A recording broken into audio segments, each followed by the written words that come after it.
Hi everyone, it's Alex again. Thank you so much for joining me tonight on day 12 of the 28-day medical medium detox that I have decided to embark on. So today, just like every other day, has been an amazing, crazy, awesome day. Some of the pretty amazing takeaways that I can say about today is first, now that I'm in day 12, and I think it really honestly has taken up to these 12 days. This practice has really been like becoming very solidified for me in the sense and the commitment. Like I reflected last night, when I leave from New York to go back home, I'm actually going to be at the halfway point. So, just being in New York and, I reflected yesterday of all the yummy food and everything that's here. We've been seeing a lot of family and friends, and we're still going out and we're still interacting with everybody, and so naturally there's obviously a lot of yummy temptations, and but what really has helped is just the fact that I've done it this long so far. And just like every single day that I've been on this, everybody has been so supportive and so amazing. So just explaining it to friends, like, oh, this is what I'm doing. And everyone's saying, okay, well, let's make sure we can find a restaurant that, or at least that there's like an option or two that you can have so we can all hang out. It's really nice. And then the encouragement there. So the accountability, I think, like you're telling someone that you're doing something and then you're sitting across the table from them, you want to stay accountable to that. So I think today what I'm really realizing now at day 12 is just that it's become a very solidified thing, and I've gone this far, and I really can't think of anything that's worth eating at this point that would make it worth not being successful for the 28 days. So I'm really excited for that and for this new feeling. I was bringing it up yesterday, and I think it's now becoming a little bit clearer to me how this particular commitment is really affecting, in a very positive way, some other beliefs and just viewpoints that I've had in other aspects in life. Staying committed to something, for example, staying true to it. Everywhere I go, I'm asking about the oils, and it's a big thing I've been bringing up.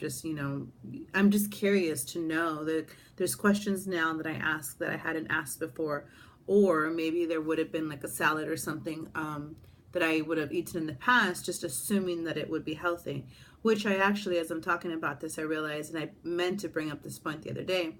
So when I first got here, I went to Whole Foods to get the fruits and vegetables to have in the hotel with me, so that I always had access to something easily ready for me to eat when I got hungry.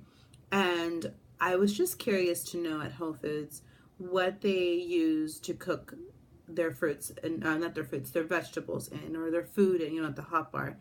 And unfortunately, they told me that they use canola oil, which I was shocked about, just because of the fact that Whole Foods gives off this vibe, and this understanding that you're going there to eat healthy food. And even though they have amazing products in their store, which are amazing products, I was very surprised that a place like Whole Foods would cook their food in canola oil. And in the past, I wouldn't have asked that. I would have just assumed that the vibe, the energy, the message that they're giving is saying, oh, we are a health food store. Their food, for the stuff that's in our store, is healthy.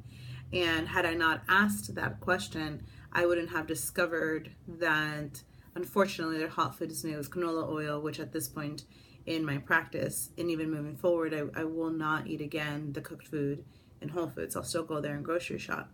But what I'm trying to get at is that, there's times in other areas in my life where I don't want to see the truth, or I don't want to ask certain questions because I'm afraid of what the answer might be.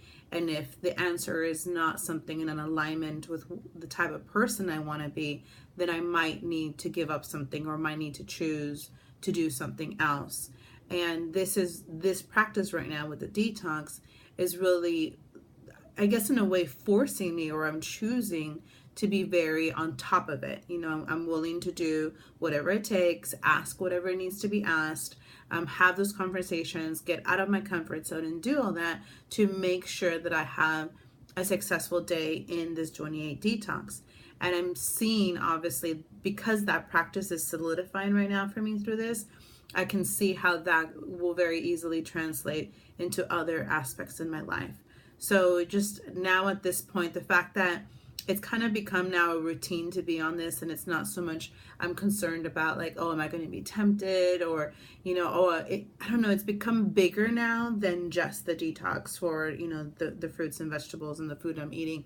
It's now becoming a practice that's teaching me certain life lessons and really helping me solidify some belief systems that I've been really wanting to adopt into my life.